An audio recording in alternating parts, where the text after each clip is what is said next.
स्वागत है आपका इक्विटास लीगल एसोसिएट्स में। आज हमारे साथ है आशुतोष शर्मा जो कि पार्टनर है इन दिस कंपनी और आज इंटरनेशनल वुमेन्स डे पे वो हमसे शेयर करने वाले हैं एक बहुत ही इंटरेस्टिंग स्टोरी। तो आशुतोष शुरू करते हैं, हमें बताइए कि इंटरनेशनल वुमेन्स डे का क्या सिग्निफिकेंस है हमारे पुराने। देखिए, एक मंत्र के साथ ऋग्वेद का एक मंत्र बड़ा इम्पोर्टेंट के साथ शुरू करते हैं। ओम सहना भवतु सहनौ भुनक्तु सह वीर्यं करवावहै तेजस्विनावधीतमस्तु मा विद्विषावहै। ओम शांति शांति शांति।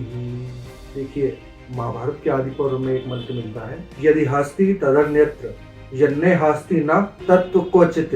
मतलब जो महाभारत में उपलब्ध है, जो लिखा हुआ मिलता है, वो आपको अन्य पुराणों में, अन्य कहानियों में, कहीं किसी और शास्त्र में भी मिल सकता है, मगर जो महाभारत में उपलब्ध नहीं है वो आपको कहीं और नहीं मिलेगा, अन्यत्र कहीं उपलब्ध नहीं है। तो आदि पर्व की इस श्लोक से आपके मन में एक आती है बात कि ऐसा क्या हो सकता है कि सब कुछ ही महाभारत में है, जो कुछ भी हम देख रहे हैं अपने समाज में। तो इसी पेपर विचार करते समय मुझे लगा किसी न किसी लॉयर का भी डिस्क्रिप्शन जरूर होना चाहिए। लॉयर इज अ रियलिटी जो आज है हमारे समाज में। तो उसको पढ़ते हुए एक बड़ा इंटरेस्टिंग एपिसोड है द्रौपदी चीरहरण का। उस एपिसोड में मुझे एक करेक्टर है जो मुझे लगता है कि एक लॉयर की तरह स्टूड अप हुआ था और उसने वैसे आर्गुमेंट किए थे जैसे एक वकील आर्टिस्ट थे।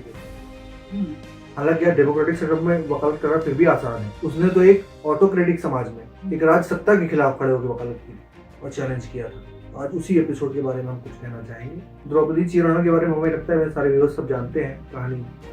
उसको रिपीट करने के लिए बस वो हाइलाइट्स में इतना बता दूं कि एक चौसर का खेल, गैम्बलिंग का खेल हम मान लीजिए, वो हो रहा था राज्यसभा के दौरान। राज्यसभा के भीतर ही एक साइड पे थे दुर्योधन और शकुनी और एक तरफ पांचों भाई पांडव।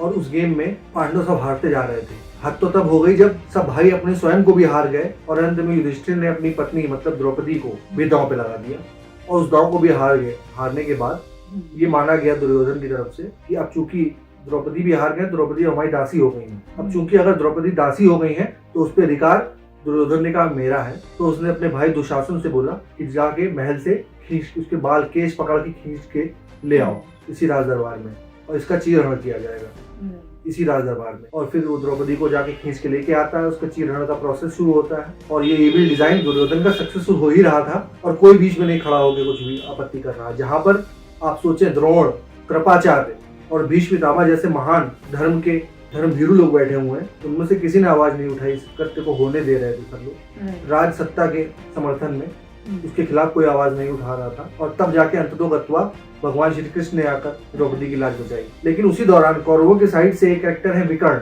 जो धृतराष्ट्र के तीसरे पुत्र हैं।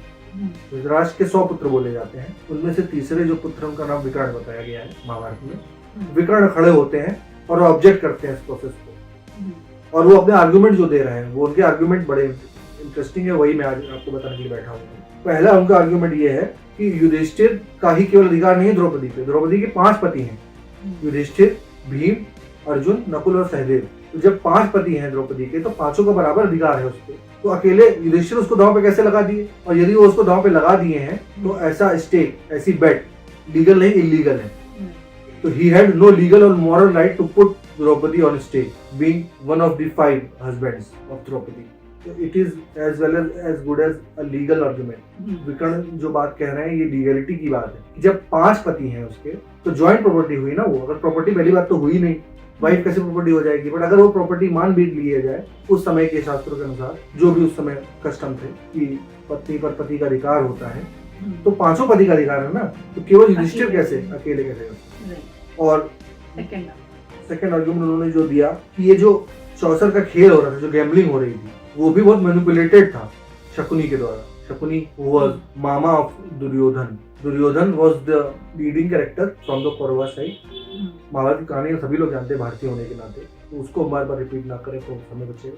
लेकिन वो जो गेम हो रहा था उसमें शकुनी के, अगर नहीं तो गूगल पे पढ़िएगा शकुनी का कैरेक्टर के बारे में, उस गेम ऑफ डाइस में शकुनी ने कैसे मैनिपुलेट किया गेम को।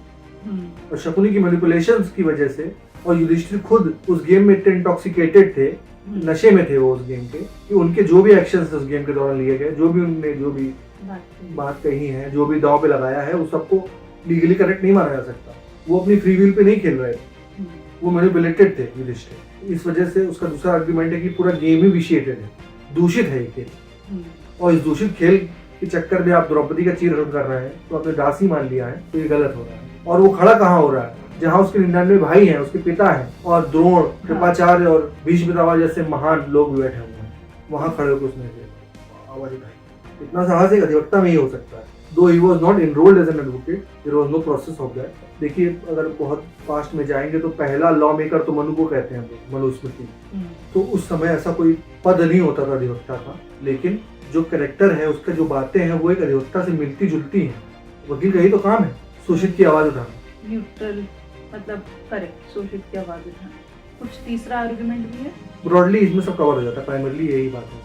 तो यहाँ पे मेरे मन में एक सवाल उठता है कि भीष्म पितामह जिनको इतनी रिस्पेक्ट मिलती थी, जो न्यूट्रल कैरेक्टर बोला जा सकता है उनको महाभारत का, तो उनका क्या टेक था जब चीरहरण हो रहा था? उन्होंने क्या किया? क्या वो शांति से बैठे हुए थे? सबसे पहली बात तो विकर्ण ने जब ये सब बात बोली है तो कर्ण खड़े हुए हैं। पहले कर्ण ने उसको एकदम इस तरीके से झाड़ दिया, अरे तुम तो लड़के हो, अभी छोटे से हो, तुम बड़ों के बीच में ना पड़ो, चुपचाप बैठ जाओ। ये तो कोई तरीका ही नहीं है, मतलब इसका कोई लॉजिक नहीं है। लॉजिक का आंसर लॉजिक से ही हो सकता है, इस तरीके से नहीं कि तेरे बैठो दो, तुमने कुछ दे सकते हो, तुम अभी लड़के हो। और भीष्म पितामह के बारे में तो हम ये कहना चाहूंगा कि भीष्म पितामह के लिए तो ग्रेटेस्ट मोरल लैब्स है ये। जैसे हम लोग देखते हैं अपनी विधि व्यवस्था में जजेस कहते हैं हम लोग, जो न्यायाधीश होते हैं, मगर हाई कोर्ट और सुप्रीम कोर्ट के जो जजेस होते हैं उनको हम लोग न्यायमूर्ति कहते हैं। हम लोग कहते हैं कि ये तो न्याय की स्वयं मूर्ति है, मतलब जस्टिस पर्सोनिफाइड। तो वैसे ही अगर धर्म को पर्सोनिफिकेशन देखें तो भीष्म पितामह स्वयं थे, वो धर्म ही थे, बट वो चुप रहे हैं। इससे बड़ा लैप्स नहीं हो सकता कुछ। हालांकि द्रौपदी ने भी बड़ी आशा भरी निगाहों से भीष्म की तरफ देखा और पूछा भीष्म पितामह से कि पितामह आप बताएं, क्या मैं जीती हूँ कि मैं जीती गई हूँ कि मैं नहीं जीती गई हूँ, विकर्ण के आर्गुमेंट्स के बाद। तो भीष्म पितामह भी बड़ा रोचक आंसर देते हैं। वो कहते हैं कि धर्म बहुत सटल होता है, बहुत सूक्ष्म होता है, और उन्होंने कहा कि एक पैराडॉक्स है। दो बातें हैं। पहली बात तो ये कि जो खुद हार गया हो, खुद को ही हार गया हो, जैसे युधिष्ठिर, जब आप खुद को ही हार गए हैं तो आप किसी और चीज को कैसे दांव पे लगा सकते हैं? एक तो ये बात खड़ी हुई है। और पैराडॉक्स का जो दूसरा हिस्सा है वो ये कह रहा है, लेकिन एक पत्नी, भीष्म पितामह कह रहे हैं, एक पत्नी हमेशा अपने पति की अथॉरिटी के अंदर होती है। तो ये दोनों बातें एक साथ अगर देखी जाएंगी तो इसका आंसर नहीं मिल पाता। तो कहते हैं धर्म बहुत सटल, लेकिन वो अल्टीमेटली भीष्म पितामह का जो कंडक्ट रहा है वो राज सत्ता का फेवर करते रहे और चुप रहे। उनको जो बोलना चाहिए था, वो जिस तरीके कैरेक्टर है वैसा उन्होंने एक्ट नहीं किया वहां पर। राजधर्म उनको बड़ा लगा और मानव धर्म या पितामह होने का जो धर्म है वो उसको उस समय उन्होंने छोड़ा पाया। तो ये काफी अच्छी इंटरेस्टिंग स्टोरी निकल के आती है महाभारत से, जो कि हम इंटरनेशनल वुमेन्स डे पे आपने हमारे साथ साझा की।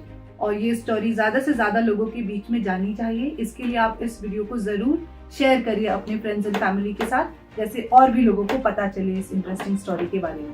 Thank you Ashutosh. और आप लोग कमेंट सेक्शन में अपनी टिप्पणियां भी कर सकते हैं, क्रिटिसिज्म भी हम लोग वेलकम करते हैं। अगर कोई बात ऐसी लगती है कि कंस्ट्रक्टिव क्रिटिसिज्म के लायक है तो आप कर सकते हैं, लेकिन प्लीज अपनी भाषा को संस्कृति रखिएगा, क्योंकि आप याद रखिए कि आप लोग यहाँ बात करेंगे इस कमेंट सेक्शन में, ये एक लॉ फर्म का चैनल है और डेफिनेटली हम लोग आप लोगों को कोर्ट तक खींच ही सकते हैं। And the process of court is in itself is a punishment, you should know.